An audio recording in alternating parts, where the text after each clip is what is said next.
प्रभात झाली स्वरूपनाथा, या हो मम अंतरी. सोहम घोषची घुमत रहावा, मानस गाभारी. माझे माझे लोप पाऊ दे, तुझे तुझे उगवू दे.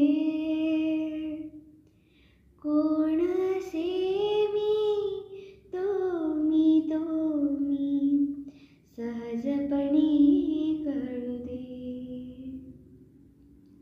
प्रसन्नतेची प्रभा सदोदित झळकू वदनावरी.